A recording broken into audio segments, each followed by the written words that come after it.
It's time for those Tar Heels to clip those eagle wings. Let's go. You don't want none! I'm good, I would need, I would die, I would need, I would die, I would need, I would die, I would need, I would die, I would need, I would die, I would need, I would die, I would need, I would die.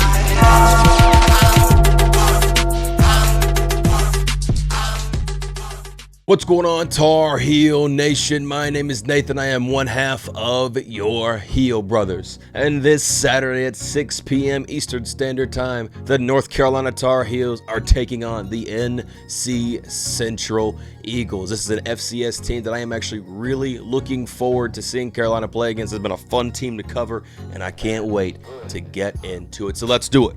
It's time to break down the tale of the tape. North Carolina via ESPN matchup predictor is predicted to win 99% over the NC Central Eagles, and there is currently no line for this game. NC Central is led by head coach Trey. He has an overall record of 30-19. This is his sixth season as the NC Central Eagles coach, and he is also a good close friend to Mac Brown. They've been to banquets together. They have a good time. Trey was able to help with Tez Walker becoming a North Carolina Tar Heel last season. Trey Oliver also played for NC Central in 1994 through 1997 as a defensive back and also a punter. And in 2022 and 2023, he won the Mid-Eastern Athletic Conference Coach of the Year award. In 2022, he also helped his team win a share of the MEAC Conference Championship to then later go on in 2022 to win the HBCU National Championship. NC Central is led by star running back and quarterback Jamari Taylor and Walker Harris. Harris is a first-time starter, very similarly to that of Connor Harrell, as the NC Central Eagles look to find their new offense after losing star quarterback and running back Darius Richards and Latrell Collier. In the transfer portal, I hate to report about this considering who they come from, but NC Central was able to add a Duke wide receiver in Mekhi Wall this past offseason. And they also have three brand new offensive linemen on the line as well. In their last game, they did suffer a loss to Elon 41-19, where Walker Harris went 16-24 on 181 yards passing, one touchdown, 3 interceptions, and also 3 sacks. Jamari Taylor led with 14 carries on 59 yards, averaging 3.9 yards a carry. Their star wide receiver, Joaquin Davis, went for 4 receptions for 101 yards. North Carolina is also coming off a 38-20 win over the Charlotte 49ers, where Connor Harrell made his first home start for the North Carolina Tar Heels, as North Carolina also looks to find what their offense will be like under Connor Harrell. Harrell did go 16-25 on 219 yards passing, 2 touchdowns, and 1 interception. After Amari Hampton got hurt, the young freshman Davion Goss got to take the field, and he led the day with 16 carries on 105 yards and a touchdown. In that game, North Carolina also did suffer some injuries, primarily on the offensive line with Austin Blaskey, Aiden Banfield, and Travion Green in that game as well. They look to be playing this weekend. We'll see how everything goes, but it is a good sign because everybody seems to be at practice and planning to play this coming weekend. Season stat leaders for the North Carolina Central Eagles are quarterback Walker Harris in the passing game, 25 of 42. He's got 300 yards, 2 touchdowns, and 3 interceptions on the season. And running back Jamari Taylor leads all rushers with 38 carries, 182 yards, and 3 touchdowns. Their leading receiver being Joaquin Davis with 7 receptions on 164 yards and 1 touchdown.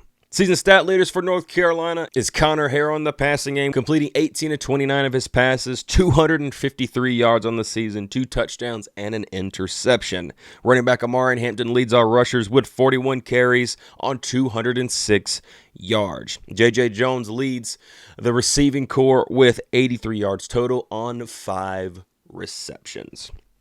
This is going to be, to me, I think a very interesting and probably a really fun game if you are in the state of North Carolina. And I think it's just going to be a fun game to watch in general. This is an FCS team that has been at the very top of the FCS for over the last few years now. And Trey Oliver has really created a winner over there at his alma mater. And it's carrying on, man. Mac Brown talked about it in his press conference at how they're building up a great coaching staff, and they have former North Carolina guys on that staff, and it's been they've done a great job over there with building talent, using the most of that talent, and it's gotten them a national championship, it's gotten them the MEAC conference championship, and they've had nothing but success since Trey has gotten there. And ever since then, this team has only seemingly gotten better. They are right now currently in a transition period.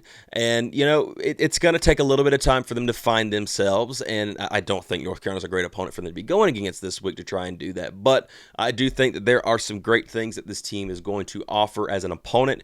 And seeing a guy like a Jamari Taylor, as we had on the scouting report, CJ said he's like a Marshall Faulk type of running back. He's going to be an interesting guy to watch. I'm looking forward to it. And I do think that this is going to be a good game for Carolina to really break in some more depth pieces as well. And I think that's something that they will do. Also for Connor Harrell, it's going to be big for him to get another start under his belt and start cleaning up some things that he may have not performed as well in the previous week. So I think that Carolina is going to come out here. I think they're going to win this game hands down, bro. I think they're going to come out here and win big and in large fashion. I hope to see a lot of the rotation guys. I want to see some freshmen out there, man. I want to see, like on the offensive side, I want to see your Jordan Ships, your Alex Taylors, your Chris Cullivers, your Christian Hamiltons, and even going on down the depth chart maybe a little bit more. I also want to see on the defense, I want to see your Zion Fergusons, maybe a little bit of Malcolm Ziegler out there as well, Ashton Woods. Let's see some of these young guys come out here. And let's build up a league, get the young guys in, and just let them have fun and just let them go play and let them start getting some experience under their belt. Because it's an FCS opponent.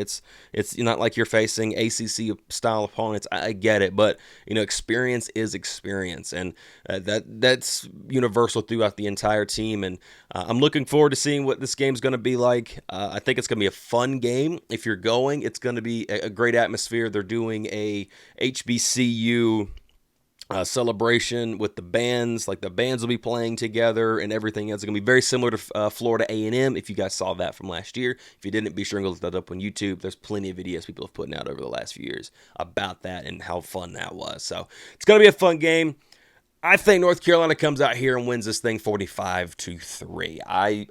I said that last week, and I figured that they would, but it didn't happen, so let me roll that into this week. I got 45-3. North Carolina takes care of NC Central. It's going to be a good time. If you're going, you're going to have a great time. I think they're doing a dual cookout and everything else, so it's really going to be a good time for the family. And it's good to have in-state opponents that you're playing, whether it be FCS or FBS levels. So it's going to be a good time. Thank you all for watching. Let me know what you guys think down in the comments below, and give me your score predictions down there as well. We'll see who gets it right. So thank you all for watching. Thank you all for being here, and as always, go Heels. You don't want none! I'm moving.